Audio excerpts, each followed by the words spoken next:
Welcome to Awakened Wellness. I am Jocelyn. And I'm Marie. And we want to welcome you to today's show, It Is What It Is, where self-discovery meets purposeful, lasting change. So what's up for this show, and what kind of recaps do you have, Miss Marie? Because the last ones were pretty awesome. Okay, for the recaps. Someone mentioned that the part they like the most about the show is that we're not siding with one thing or the other. Ooh. And I was so grateful they said that, because I work really hard to be a mediator in life, that I can see all sides of everything. That doesn't mean I'm not human and that I do have my opinions, but I think when it comes to your healing and all of that, you really need to stay objective, because there's so much misinformation out there. Mm-hmm. So it was a practitioner, and she said that she really was impressed by that, and that she's opened more because of it, because she was very one-sided. Okay. So, yeah. Wow. Yeah. That was a huge epiphany for her. Yeah, it was huge. It was huge. Wow. Someone else told me they like the name Awaken Wellness better, and they want to learn more because it makes them understand that they need to do more. Mm-hmm. Ooh. Whereas my other body within didn't really connect the dots in their mind of what they needed to do for themselves. Yeah. It sort of felt, when I think of the two differences and just saying them out loud today and hearing you say them, it does feel like Awakened Wellness, we're more of a community, and there's more trying, more listening to, more hearing, more working, and not feeling like I just got to do it this way. It's more open. The path is got many paths. Nice. I personally, this is my recap, I've seen a lot of people who watch asking me a lot more questions now. Yeah, a lot more questions, even in my office. They're seeing things more as they are. Mm-hmm. I've actually had a couple people that I would have never given them I would never think that they could change. Really? And they actually have. So that's been really cool for me. Wow. And I think it's just the way it's non-confrontational. It's not about them specifically. So they're not reacting to anything. They're just listening. Mm-hmm. Because even when you're in my office, it's about your health. It's about what you didn't do. It's what do you need to do. There's none of that. Correct. It's just information flowing. Does it set right with you or doesn't? Mm-hmm. And it allows you to decide how you want to participate as well. Yeah, exactly. Yeah. So for me, that was kind of cool. So I just wanted to share that. I like that. I like that very much. So it is what it is. We've heard that phrase many times. A million times. How does that apply to awakened wellness? How do we take that phrase? Because as soon as you create a story on why something's happening, mm-hmm. you're no longer healing, because you don't even know what's happening. You sort of put yourself in a little bubble and... Well, why did that person do that? Because they don't like me or this or that. Mm-hmm. But you don't even know that. You didn't ask them why they did Correct. that. That's just your justification. It just is what it is. They did what they did for the reasons they did, but you've got a story now that's got you down a different path. It's got your emotional state running in overdrive, and you don't even know. Could you call that potentially, of making yourself a victim or limiting yourself to deal with it? I think we all need answers. I think we need answers to things, and if you don't know, you need an answer.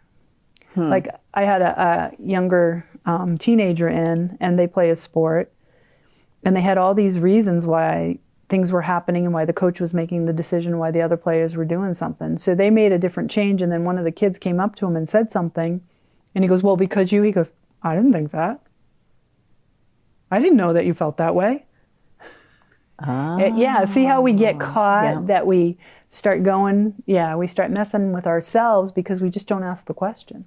Whereas it'd be a lot easier to just say, is there a problem? Yeah. Or do you just not like me? Or, I don't know why people are afraid to just come out and say it. I've always done that, and they've said, well, you're very blunt. And it's, blunt I don't look at it blunt. I just look at it as, as you said, we need answers, so why would I not ask the question straight out and get a straight answer? Right. And it is what it is. Like, I had a client after the holidays. She didn't feel good. Her stomach was in an uproar. She's going to find a functional doctor because she's had enough of this and blah, blah, blah. And then we started talking. And all along, it was things that she was eating and doing that she knew she shouldn't, or she overdid and overindulged. And she's been doing it on a regular basis. And I just kind of, snickered a little bit going, well, you don't really need the doctor if you know what you're doing. Well, I want to be able to do it. Well, it is what it is. You can't do it. Right. If your body rejects it, you can't make it. Nobody can. Wow. I had another one, same thing, and she thought it was oysters she ate that might have caused her upset stomach. And I'm like, well, it's a lot of oysters, but there must have been something else you ate. And we went on and on and on. By the time we were done, she had eaten cheesecake, she had eaten pumpkin pie, she had eaten oysters, she had eaten rolls with butter. And I'm like, well, why is that bothering me so much? Because it is what it is. It's fat. It's heavy fat, and the body can. So, do you see what I mean? We have all these stories, but it is what it is. The body can't handle that much fat in one sitting. And it's just the way it is. Telling you. It's just the way it is. But when I want to be able to eat that, or it shouldn't happen to me, or why is it happening to me? Because it is what it is. Stop the whys. Accept the reality. I like it. But it goes on. It goes to chronic pain. I see people in chronic pain all the time. They don't want to be. Well, you are. Well, I don't want to be. I don't want to have to make all these, things in my life change or adaptable. I go, well, you have to in order to survive. Mm-hmm. It is what it is. Mm-hmm. Well, I don't want to. I go, you can sit in bed and complain and cry because you don't want to, but you're just going to get weaker and you're only hurting yourself because they have this whole story that they shouldn't have to go through this. Oh, dear.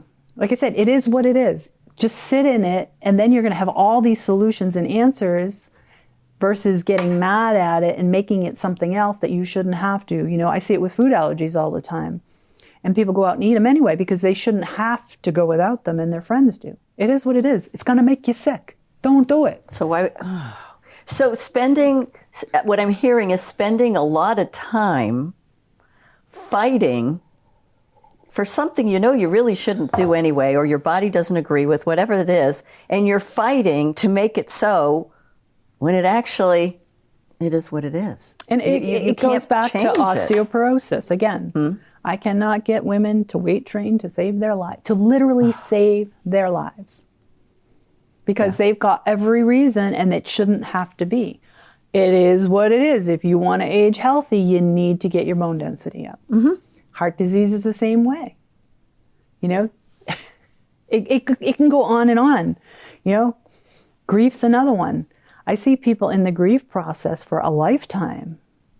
And it's like, we're all here for a short period of time. And I'm not insensitive, but you are in a situation where that person is no longer here. So what are your next steps? Mm-hmm. They don't want any next steps.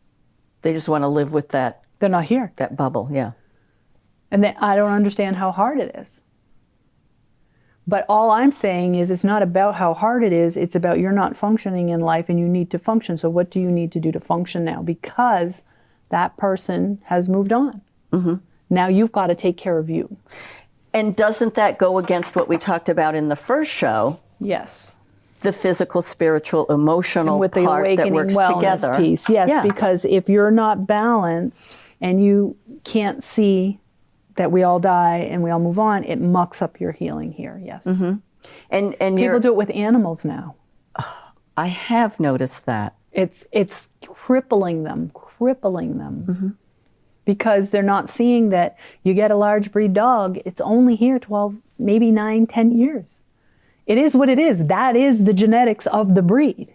Correct. And people don't like that. They want it to be 20 years. Well, it's not going to be. So this whole confusion, this imbalance, this chaos, it eats at your body, it eats at your psyche, it eats at your life skills, it eats at everything because you're not balanced and you're not living in it is what it is. You're living in your own story of what you want it to be. If I go out on a limb here, so with everything that you've said and shown us, and the imbalance in most people, is this a symptom of society? Is this why we have so many people that can't deal with decisions? They're depressed, they have anxiety, all those buzzwords, because they're... I think it's just because we've evolved so fast. We went from being farmers living in survival mode, that everything in our day had meaning and purpose, and you just had to do it or you weren't going to survive. People don't live like that anymore. So they don't have that moxie when they get out of bed and you got to go feed the cows no matter what or you're not going to eat. There is none of that anymore. Okay. So, and I blame it partly on my generation because I watched it with my kids, and my kids didn't have it as easy as other kids because I was paralyzed and I was on my own at 17, and I'll be damned if those kids didn't have life skills, and they all had jobs in high school. They all had sports in high school. Yep. But these other kids, the parents never wanted to upset them. And when you don't upset your child, when they're 20 and something happens, they have no skill to get out of trying to figure it. So now they're victims of everything. And they have no moxie inside. They have no fight. You know, life teaches us everything. And adversity is part of life, which builds skills to get through the next phase. Right. And so if you're constantly eliminating it, then you never have to deal with it. And grief is adversity, and grief does help us understand life better if we allow it to. And it gives us more strength to be more balanced, to be stronger and better people. Yeah, which also goes to the last very excellent phrase that you said at the end of the last show. So if you're embroiled in this grief and you can't see your way out of it, you need to ask yourself, does that help you find peace when you pass? Because you've locked yourself away from the other person there. And it's not that you have to dwell on it, but it is a piece of that. It is a piece of the healing. It is a piece of that. And awakened wellness comes from digging a little deeper on how much are we undermining our own success in life. Boy, you're hitting a whole bunch of subjects that have come up. Oh, I'm the queen of undermining. You're the queen of undermining, but you do it so nicely. I've learned how to protect myself from myself, how to bring my weaknesses forward, and how to, you know, my daughter said to me this year, 2024, Mom, I'm getting uncomfortable. I go, what does that mean? She goes, it's just this thing that you get uncomfortable. So I started doing it, and I was like, holy cow, I still got a lot of work to do. There's a lot of areas that I pull back and don't do because of being uncomfortable. And so now I've been pushing past them, and I'm just laughing at myself as I do it because there's no boogeyman behind the door. You know? Can you give us an example? I think... My daughter does my scheduling for me. What people don't know about me is I have a learning disability. I always have. Yeah. Oh, shock me. Okay. I don't see numbers correctly. Sometimes I get things backwards. Sometimes I actually get my sentences backwards. The joke is, when Mom's older, please don't let me leave the house if my clothes are on backwards. Okay. Because it was never diagnosed as I was a kid. I fought through school. I fought through college. I fought through everything. So when I'm doing like a scheduling thing and there's just a little bit of an emotional piece to it too, I'm a mess. So I said to her, I'm going to get uncomfortable and take over my scheduling. So I took over my scheduling, and about 2 weeks into it, I double booked somebody twice. I made 3 mistakes. I offered 2 people the same thing twice. I canceled somebody, and I just started laughing. I go, why can't I do this? She goes, Mom, it is what it is. This is just something you can't do. Yep. And I hired her a long time ago to protect myself from myself because my schedule's not that demanding that I shouldn't be able to manage it. But the problem with my schedule is I can't do one of those online scheduling programs because I have so many already consistent all the time. Right, that you have to put And when there's an opening, it's it's always somebody who's on a wait list. It's not somebody outside of my office. Gotcha. So it has to be done. But when I'm in between clients and I'm trying to do it and I'm doing paperwork, I just don't have the focus with my learning disability to get it right. So I failed miserably, but I understood that it is what it is. That's something you're not going to do. And to protect yourself from yourself, just keep doing it the way you're doing it. That's funny. I figured that's what you were saying. And what I found myself, I've been doing some paperwork with people and helping with proofreading and stuff like that, which I like doing. I don't like to do it a lot, but I was like, yeah, I'll help. And but I didn't have a certain program on my computer. And I kept telling myself, well, I don't know how to install it. I don't know how to do it. And again, the boogeyman, I can't do it. And to people, it may sound really silly. But you shut yourself down and you don't move forward. People do it about the gym. They do it about their diet. They do it about food prepping. They do it about their, going upstairs and just stretching. They just get this anxiety and they can't do it. They can't do it. Yep. And they've got a story to go along with it. And it is what it is if you don't move your butt. Yeah. So I did, and I was like, I have to get a new computer, and I sat back and went, I have got 2 computers here. I paid good money for them. What is wrong with you? And I went, okay, and I typed it in, and I installed it, and I looked and I went, oh, it worked. And so, and not to make a mockery of anybody, I'll make fun of myself, but if I could be that ridiculous with myself and not trying it because, well, it might not work, but I didn't know what was going to work and why it wouldn't work, and I wouldn't even try it. So people, take a chance, And that's just get uncomfortable. Healing comes from getting uncomfortable, because the reason why we're not healthy is because everything's uncomfortable. And, we can't be uncomfortable. Everything has to be perfect. That's the society we live in, which, as you said, you don't have to get up and walk, milk the cows and feed the animals. Well, we're beyond that. Well, but are we? It's equal as, what's for dinner. That's uncomfortable for a lot of people, I was talking to somebody yesterday and I was saying, my husband and I food prep. We make the menu on Sunday and then I do it again on Wednesday, and we food prep on Sunday for the week. It's just easier with our busy schedules and stuff. Oh, I try to ask my husband, and he immediately says, it's Sunday. I can't think about what I want for Monday or Tuesday. And it gets overwhelming. And he's just uncomfortable because now he has to think. Now he has to put himself out there. He has to think about. So he has to make a decision. He has to make a decision. And it's uncomfortable. So he's undermining his own health because he doesn't want to get uncomfortable. Yeah. But the fact is, it is what it is. To make your life easier, you should work together. So all the pressure lies on her. And that creates a health issue for her because he's not stepping up because he's uncomfortable.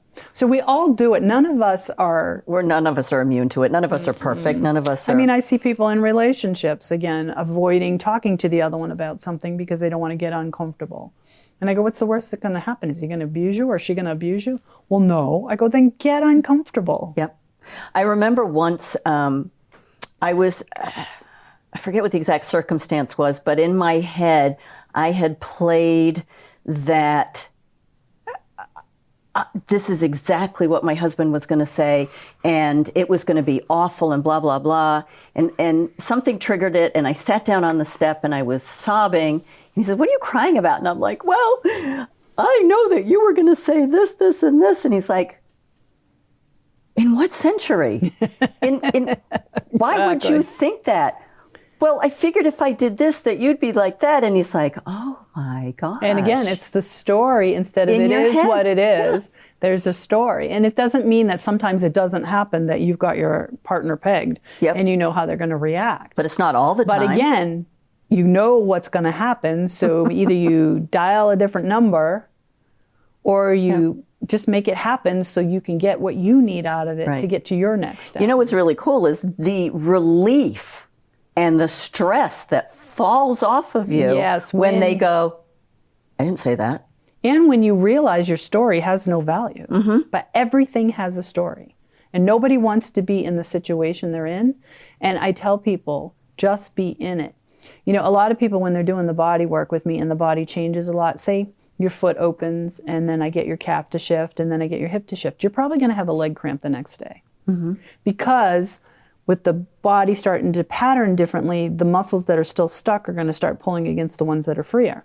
And I tell people, sit in the cramp, you're going to start to feel and see, and then you're going to be able to massage it and you're going to be able to peel those other muscles and then you're going to have more freedom in your leg. It's a cramp. I'm like, it is what it is. It's not like, it's a purposeful cramp because your muscles are trying to turn your leg because your leg was so far off. If you can sit in it and just breathe through it and try to, what is really going on there? You can have such an experience that you're not only doing your own body work and you're reading your own body, You're actually seeing something for what it is, not the drama in your head that this cramp is so horrible, and you just go beyond. Right. You know, it's kind of like labor pains. They tell women to get into them and work with the baby versus just sit in the pain and have the story about pain. So there's so much we can do on so many levels inside of ourselves if we just sit in it. It is what it is. Be in it. Accept that it is that. And then you'll have tools to move forward. But as long as you can't see it for what it is, you'll never be able to get past whatever it is you're trying to do. And you'll never be open to any options of moving forward. You can't, because you've got a story, because you won't accept the reality. I can't do that because I get muscle cramps. And we're not talking about, you know, a big cut or a broken leg or something. We're talking about, you know, an adjustment and a muscle cramp. So don't go crazy, people. And, you know, Awaken Wellness is all about, like I said, just digging deeper and understanding what's holding you back, and that you need to be in balance with your body, your mind, and your spirit. And what does that mean to you? And it is what it is about even your spirituality. I can't hear. You're telling me to ask to see what I need to see, and I'm not hearing anything, and I'm not hearing anything. And I'm like, stop, okay? You asked. It is what it is. It's a practice. It takes a while. But the more I can't hear, you're blocking anything from ever happening. I'm not good enough. I can't do this. Only you can do this. If I have somebody else tell me again, you're the only one that has this gift, I'm going to kill them. Because my whole goal is to show you we all have this gift. We all have it, and we have to develop it. You're not going to have the same one I have because you haven't walked a mile in my shoes. Right. And you don't see your words backwards. But everybody has the potential. Exactly. So I'd rather blame it on me, then they don't have to see that they can do it as well. Take care of it. Yeah. I was doing, attempting a meditation. That's not my forte, and you know that. I have to keep working at it, and I come back to it. I get frustrated. But I was doing a meditation. I'm like, oh, I just like that music. I just like that sound. So let's try it. It felt, you know, okay, try it. See if I can. Why do you need to meditate? I just felt that I wanted to experience what was going on here and see what it was about. And so I did started this guided meditation, and it was just nice, and I felt just kind of relaxed. I just felt like, okay, they're not asking me to do anything weird. I don't have to think about it. So I just kind of want to go with the flow, because I overthink too many things. So I wanted to go with the flow. And then they started about reaching through the earth and a taproot. And immediately I was like, oh my, what? And I just couldn't fathom it. So I'm just like, I can't do it. So I was like, no, yeah, you can do this. And I tried and I couldn't. So people, you just keep trying. I failed at it. So meditation, the purpose. Yeah, I was going to ask you, what am I missing? The purpose of meditation is to train your mind to focus, to not be all over the place, and to focus in quiet so you can do what I asked you to do. Ask to see what you need to see. All it is to quiet the chatter so you can hear those messages all the time. Okay. That's all meditation is. People have taken it to become this higher, because some of the practices talk about vibrations, and if you're at a higher vibration, you're better than everyone else. Nobody's better than anybody. It's just the way it is. We're all just different. And if we don't accept that we're all different, we're going to stop learning, because I want everybody to be different so we can learn from each other. Well, everybody has their own lane. Yeah. So meditation is just a way to help you to train the mind so you can hear everything. So people sit there thinking it has to be this thing and they have to do this thing. Even if you're just quiet for, 10-second blips in there, it's 10 seconds more when you're in everyday life and in the chaos that you're going to be able to hear those, that your daughter's upset, or that car's coming across the road, or that you shouldn't eat that because you aren't going to be good for 2 days. That's all it is. We put so much pressure on ourselves. Well, I kind of felt that when I did it, so I brought it up, and I was like, I'm just not all about this taproot thing.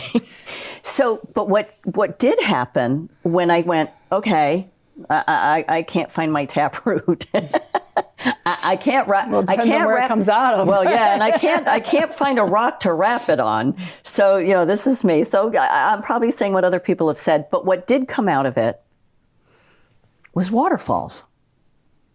Okay. And I just went, okay, I'm supposed to see waterfalls. And I was calm and I was relaxed and I just sat there for a few minutes and I was happy. Talking to yourself, this is how it's going to calm you, that what they have is not your thing. There you go. Yep. That was kind of my story to share. It wasn't my thing. There's different forms of meditation out there and you find what works for you, but just because you can't do one, because it's just somebody putting something out for you to try. Yep. I have some. I have some little 3-minute ones that just kind of get you to stare at a picture and just kind of get you in the middle of your day if you're really reactive. Yeah. You just play it, and if it quiets you, it's a good fit for you. If it doesn't, don't do it. Then move on. And that's the whole thing. I didn't say I'm never going to do it again. I just went, okay, this is what's coming to me. So this is what it accomplished, and I'm happy with that. Waterfalls are very peaceful. Try some waterfall music next time and just sit there with the waterfall music. I will try that. That's a great idea. And you don't have to sit for very long. No, it's not. You have to do that's the other thing. Half an hour. Just book out half an hour. Well, if you're I'm happy if there's a couple for minutes. half an hour. You're going to be totally anxiety ridden, hoping that watching that clock pass. I was going to say I will be waiting for the ding. You just got to sit and do what you can do, and it will come in time that you can sit longer. And like I said, it's just to aid you in your everyday life, so you have that space to hear the messages that you're so chaotic and you can't hear. So I'm going to be a little silly to start to wrap it up, but do what you can do because it is what it is. All right. Sorry. No, that works. Do what you do. And we laugh, but you know what? This is what it's all about, is sharing. And people saying, Jocelyn was really just, I get that taproot thing, but you're saying listen to waterfalls, so I'm going to try waterfalls. So I like that. Do what you can do because it is what it is, and let's all do this journey together. Yeah. So tell everybody where they can reach out to you, ask you questions, comments. bodywithinhealingcommunity@gmail. I probably will change that to Awaken Wellness to make it easier on people. And Marie Notig, KNOETIG.com. I love it. So we will see you at the next show in about a month, and we love to hear your comments, your questions, and just how this is all striking a chord with you. Thanks, Marie. All right. Thank you.